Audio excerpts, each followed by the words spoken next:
ईश्वर की देन है। आंध्र प्रदेश की लोक कथा। आंध्र प्रदेश के एक जमीन पर एक दानशील राजा राज्य करता था। हर दिन दो भिखारी उसके पास भीख मांगने आया करते थे। वो उन्हें भोजन और पैसा दिया करता था। भीख लेने के बाद उनमें से बूढ़ा वाला भिखारी कहा करता था, ईश्वर देता है। उनमें से छोटा वाला भिखारी कहा करता था, हमारे महाराज की देन है। एक दिन राजा ने उनको पहले से अधिक धन दिया, जिसे पाकर बूढ़े भिखारी ने खुशी से रोते हुए कहा, ईश्वर की देन है। राजा को बहुत गुस्सा आया और वह सोचने लगा, मैं इसका भरण पोषण करता हूँ और ये हमेशा यही कहता रहता है, ईश्वर की देन है, ईश्वर की देन है। अब समय आ गया है जब उसे इस बात का पता चले कि उसका असली हितकारी कौन है।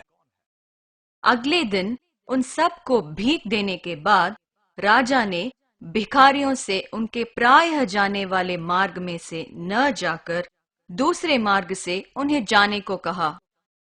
राजा ने इस बात का ध्यान रखा कि जो भिखारी हमेशा उसके गुण गाया करता था, वह उस मार्ग से पहले होकर जाए। राजा ने आदेश दिया कि जिस सड़क से वह भिखारी गुजरेगा, उस सड़क पर सोने से भरी थैली रख दी जाए, जिससे कि वह थैली उसे ही मिले।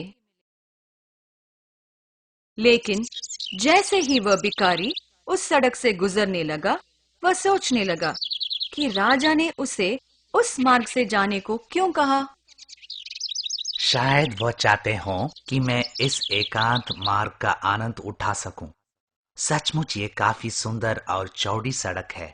इसमें तो आंखें बंद करके चला जा सकता है। और उसने अपनी आंखें बंद कर ली। परिणाम स्वरूप वह थैली को देख नहीं पाया। दूसरा भिखारी जो उसी के पीछे आ रहा था, उसने उस थैली को देखा और उसे उठा लिया। आज का दिन मेरे लिए बहुत ही शुभ है। ईश्वर ने मेरे लिए इनाम भेजा है।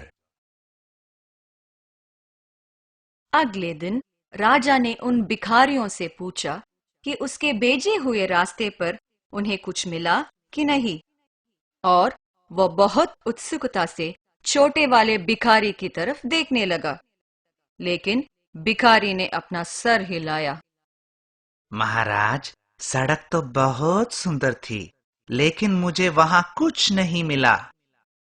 लेकिन मुझे वहां सोने से भरी थैली मिली। ईश्वर देता है। राजा ने अब इस बात का दृढ़ निश्चय कर लिया कि वह बूढ़े वाले भिखारी को ये दिखाकर रहेगा कि वह उसका असली पालन करता है। जैसे ही सारे भिखारी जाने लगे, राजा ने उस छोटे वाले को बुलाकर उसे एक कद्दू दिया। कद्दू को खोखला करके उसके अंदर चांदी के सिक्के भरे गए थे, लेकिन भिखारी ये नहीं जानता था। रास्ते में उसने कुछ पैसों के लिए उसे एक व्यापारी को बेच दिया। अगले दिन राजा ने उन भिखारियों से पूछा यदि कोई महत्वपूर्ण घटना पिछले दिन घटी, और वह बहुत उत्सुकता से छोटे वाले भिखारी की ओर देखने लगा। कुछ नहीं महाराज, आपने जो कद्दू मुझे दिया था, मैंने उसे बेचकर पहले से अधिक पैसे कमा लिए हैं। राजा को बहुत गुस्सा आया, लेकिन उसने अपने गुस्से को व्यक्त नहीं किया। और तुमने क्या किया? क्या तुमने भी पहले से अधिक कमाया?